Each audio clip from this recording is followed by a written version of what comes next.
Ave Cristo, pelo Espírito Emmanuel.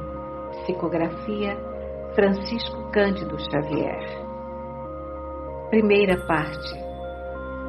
Capítulo 1, parte 2. Em esplêndido crepúsculo, enquanto o sol, como um braseiro, tombava para os lados de Hóstia, o espírito de Quinto Varro, solitário e pensativo, chegou à ponte Sestio, demorando-se na contemplação da corrente do Tibre, como que detido por obcecantes recordações.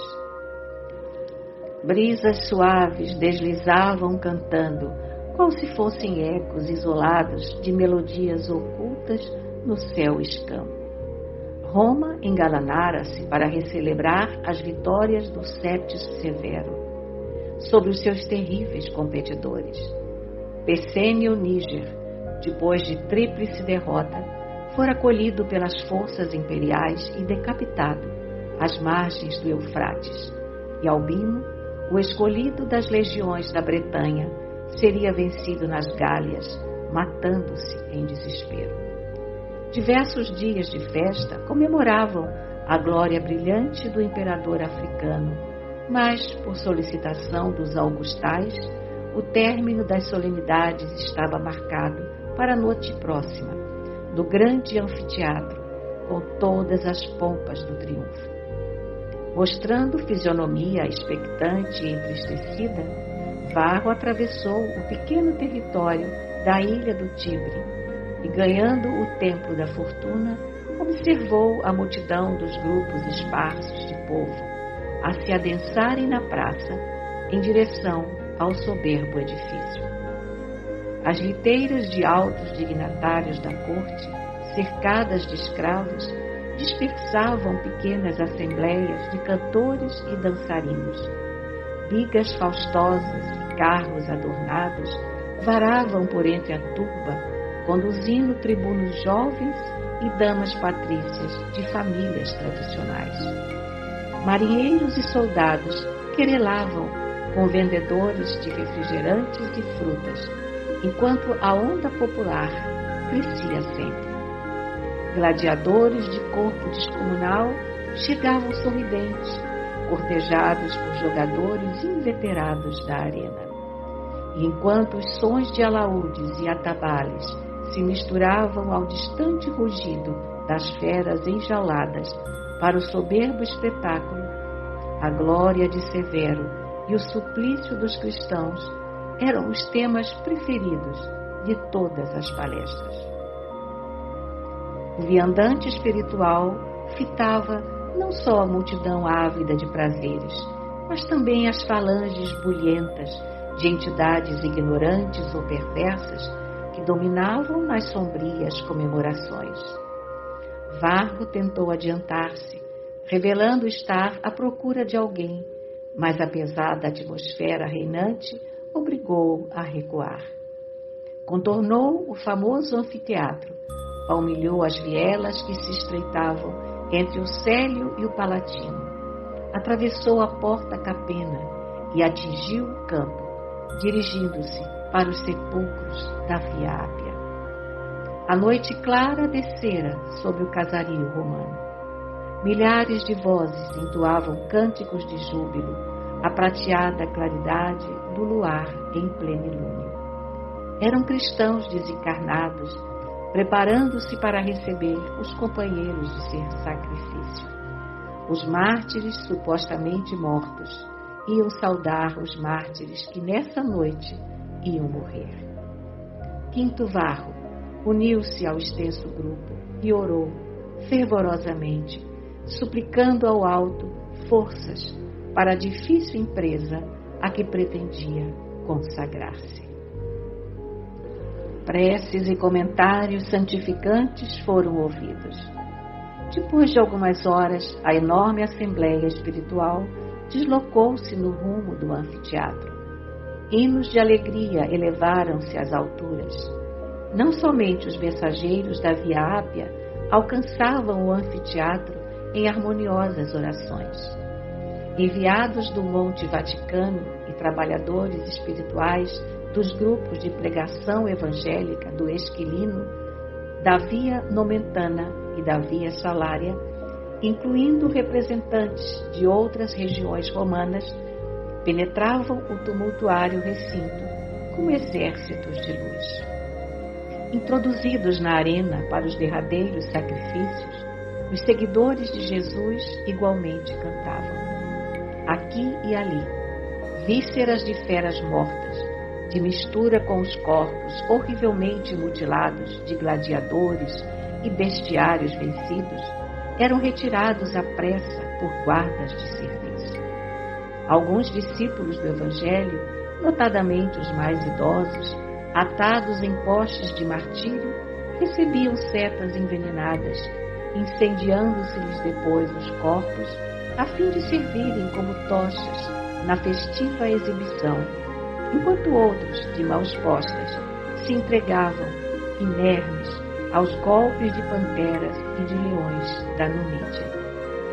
Quase todos os viciados desprendiam-se da carne no sublimado êxtase da fé, recolhidos carinhosamente pelos irmãos que os esperavam em cânticos de vitória. Quinto Varro, no entanto, em meio da claridade intensa com que as legiões espirituais haviam desintegrado as trevas, não se mostrava interessado na exaltação dos heróis. Relanceava o olhar pelas arquibancadas repletas, até que por fim se deteve, com evidentes sinais de angústia, em álacre conjunto de espíritos turbulentos, em arrojadas libações. Ansiosamente, Varro abeirou-se de um jovem que desferia estrepitosas gargalhadas e, abraçando-o com extremada ternura, sussurrava: Tassiano, meu filho, meu filho. O rapaz, que se mergulhava na mais profunda corrente de sensações inferiores, não viu o benfeitor que o aconchegava de encontro ao peito, mas, tomado de repentina inquietação, silenciou de imediato, abandonando o recinto, dominado por invencível amargura. O jovem não identificava a presença do venerável amigo ao seu lado, contudo, abraçado por ele, experimentou imensa aversão pela odiosa solenidade. Aliou-se dos companheiros e, sentindo fome de solidão, afastou-se rápido, devorando ruas e praças. Desejava pensar e reconsiderar, a sós, a senda por ele mesmo percorrida. Depois de longo trajeto, alcançou a porta pinciana em busca de insulamento. Nos jardins onde se venerava a memória de Esculápio, havia soberba estátua de Apolo, junto da qual, por vezes, gostava de meditar. O corpo marmóreo da divindade olímpica levantava-se magnífico, ostentando primorosa taça numa das mãos, de bordos voltados para o solo, como se procurasse fecundar a terra-mãe. Num recipiente, aos pés do ídolo, fumegava um incenso ali colocado por mãos devotas e anônimas, embalsamando o sítio em aroma delicioso. Atormentado por insopitável angústia, Tassiano chorava sem querer, rememorando as próprias experiências. Sabia-se fora do corpo físico, mas longe de encontrar as paisagens das narrações de Virgílio, cuja leitura lhe merecera especial atenção, vira-se incompreensivelmente atraído para as bacanais da sociedade em decadência, sendo surpreendido, depois no túmulo, tão somente por si próprio, com a sua velha sede de sensações.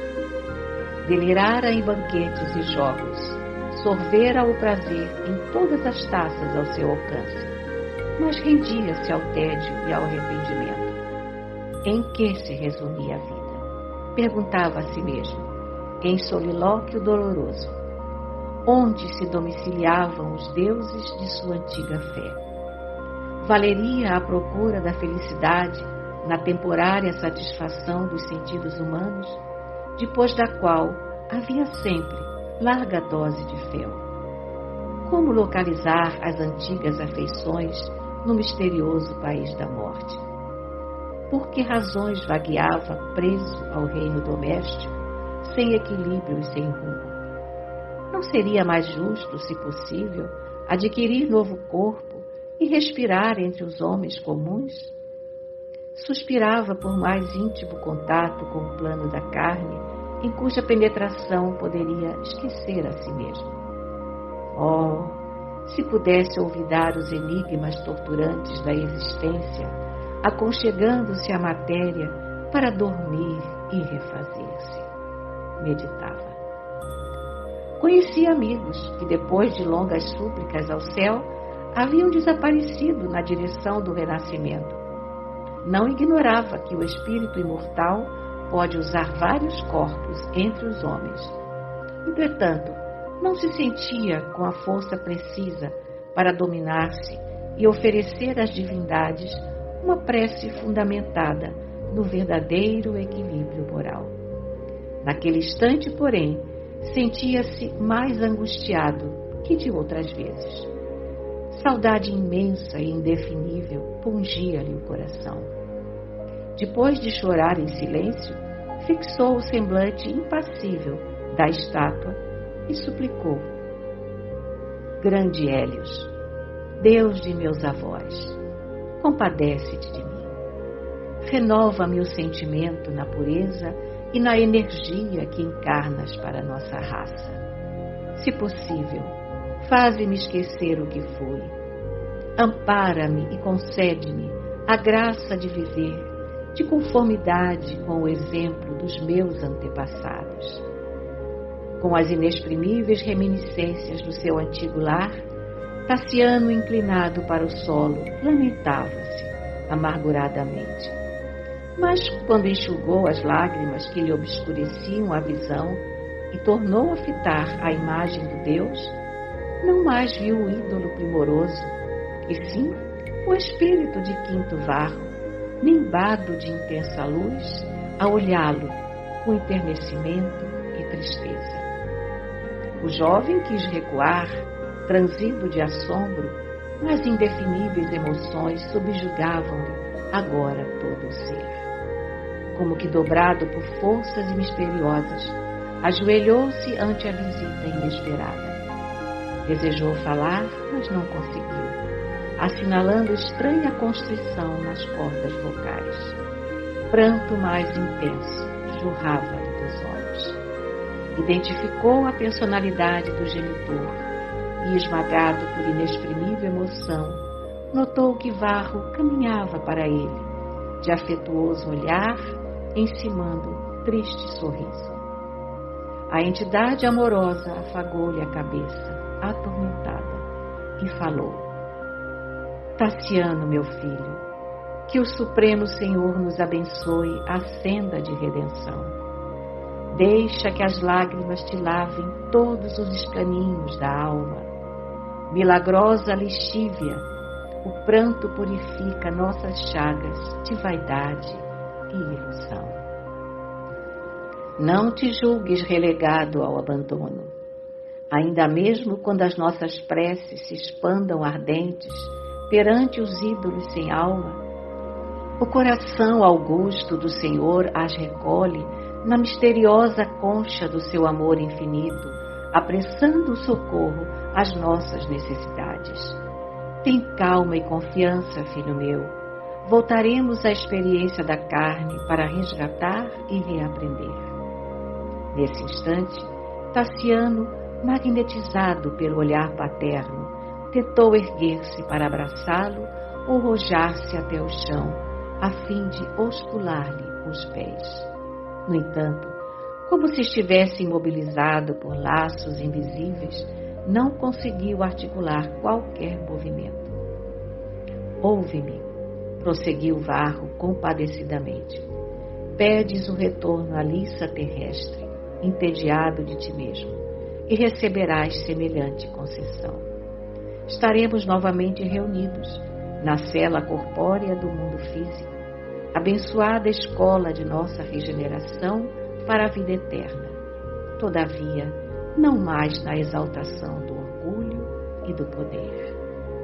Nossos deuses de pedra estão mortos. Júpiter, com seu carro de triunfo, passou para sempre.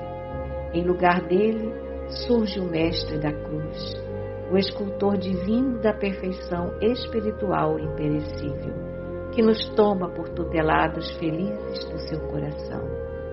Outrora, acreditávamos que a púrpura romana sobre o sangue dos vencidos era o símbolo de nossa felicidade racial e admitíamos que os gênios celestes deviam permanecer submetidos aos nossos caprichosos impulsos. Hoje, porém, o Cristo nos orienta ao passo por estradas diversas. A humanidade é a nossa família e o mundo é o nosso lar maior, onde todos somos irmãos. Diante do céu não há escravos nem senhores, e sim criaturas ligadas entre si pela mesma origem divina. Os cristãos que não compreendes agora são os alicerces da glória futura. Humilhados e escarnecidos, vilipendiados e mortos no sacrifício, representam a promessa de paz e sublimação para o mundo. Um dia, ninguém se lembrará do Fausto de nossas mentirosas celebrações. A ventania que sopra dos montes gelados espalhará sobre o chão escuro a cinza de nossa miserável grandeza, então convertida em lamentação e pó. Mas a renúncia dos homens e das mulheres, que hoje se deixam imolar por uma vida melhor, estará cada vez mais santificada e mais viva na fraternidade que reinará soberana. Talvez, reparando a profunda surpresa do jovem que o escutava, trêmulo e abatido, Quinto Varro acentuou: prepara-te como valoroso soldado do bem. Em breve tempo, regressaremos à escola da carne. Serás para mim a estrela da manhã, indicando-me a chegada do sol de cada dia. Certo, sofrimentos cruéis abater-se-ão sobre nós, qual ocorre aos servidores da verdade nesta noite de tormentosa flagelação. Indubitavelmente, a dor espreitar-nos-á a existência, porque a dor é o selo do aperfeiçoamento moral do mundo. Conheceremos a separação e a desventura, o fel e o martírio, mas o pão da graça celeste entre os homens por muitos séculos ainda será amassado no suor e nas aflições dos servidores da luz. Seguirei teus passos, à maneira do cão fiel, e espero que, unido ao meu coração, poderás repetir mais tarde: Ave Cristo, os que vão viver para sempre te glorificam e saúdam.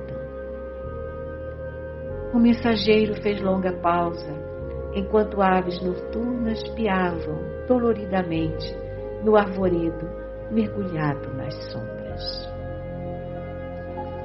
Roma dormia agora em pesada inquietação.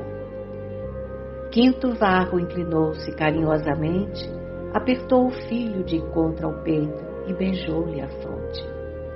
Nesse instante, porém, talvez porque sensações contraditórias lhe turvassem o campo íntimo, Tassiano cerrou os olhos para interromper a corrente das lágrimas copiosas, mas, ao descerrá-los de novo, observou que seu pai havia desaparecido. A paisagem fizera-se inalterada. A estátua de Apolo brilhava, refletindo o luar esmaecido da madrugada. Premido de angústia, Tassiano alongou os braços para a noite que lhe pareceu então desolada e vazia, bradando desesperado: meu pai, meu pai! E porque seus gritos se perdessem sem eco no espaço imenso, cansado e abatido, estendeu-se na terra solução. Anos e anos se dobraram sobre estes